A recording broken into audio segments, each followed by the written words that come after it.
So I have a couple of Twitter handles. One is at DBT Path, the other is at Healing from BPD. That's my more popular one that I tweet on more often.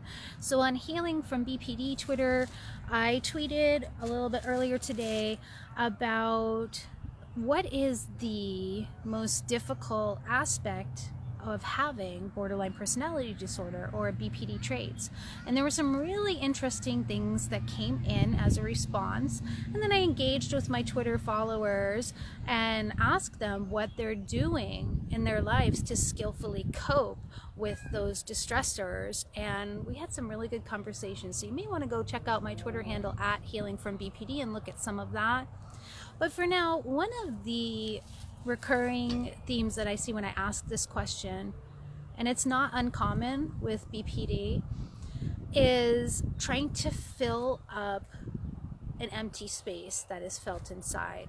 So feelings of emptiness, feelings of disconnectedness is common for a lot of people who have BPD. And before we come to really get in touch with what's going on and begin to make a commitment to skillful living and using some of the skills we can learn in DBT, oftentimes there are behaviors like spending or overeating, undereating, or alcohol, drugs, something, reckless sex, whatever it might be. It might be thrill seeking to the point that it's interfering with your life. It all comes down to how our nervous systems are wired, oftentimes, not for everyone, but frequently, having to do with past trauma or really intense past events that affect how we react today when things come up. And if we didn't have the skills that are taught in DBT modeled to us, if we didn't have them taught to us, which many people who have BPD did not, how are we supposed to know any better? So I was really hard on myself when I first got into DBT because it seemed so, at that point, obvious, the skills that they were teaching. It seemed like it was adulting 101, and I felt really dumb that those very basic things were things that I did not know. But then I brought in self-compassion. How was I supposed to know that if it was never taught to me by my parents or my caretakers, right?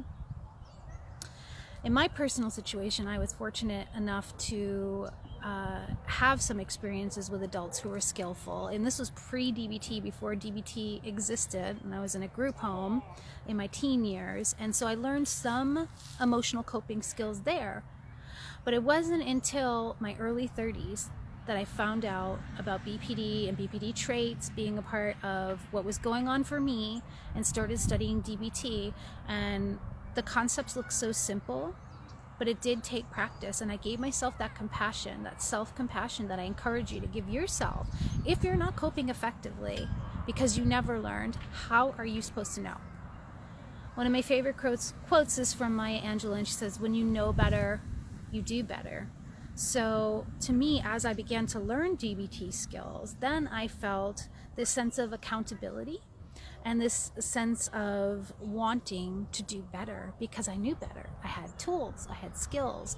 So beginning to implement those is when I started to see a difference in my life, and dealing with urges and dealing with self-sabotaging behaviors or the urge to act on them, and starting to regulate what was going on for me emotionally so that I could achieve my goals of being in a healthy relationship, of maintaining work, of dealing with health issues, all kinds of things that I couldn't do before.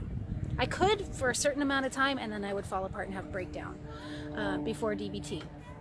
But with DBT and some of the other things that I teach in my course alongside with my co-facilitator Catherine Holt, including things on neuroscience, the nervous system, somatic health, so body interacting with emotional and mental well-being, I've been able to push through and no longer meet the diagnosis for borderline personality disorder, which is kind of, I was going to say crazy.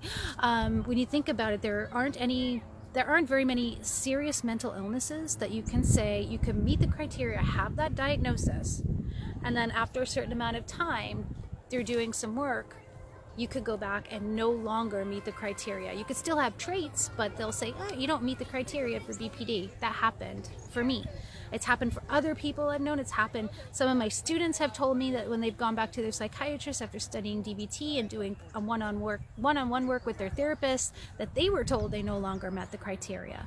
So it is possible. This is not a life sentence. And I just want to encourage you to consider doing this work, coming to emotionallysensitive.com, joining our DBT Path community within that school.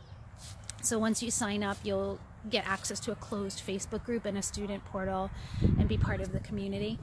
And study skills with us, get weekly homework feedback, weekly questions answered, and some experiences in between classes each week that will be posted that will take you deeper and hopefully enhance and enrich your experience that much more. So thank you for your time, and I really hope to see you in class. Head on over to emotionallysensitive.com right now to sign up. See you there.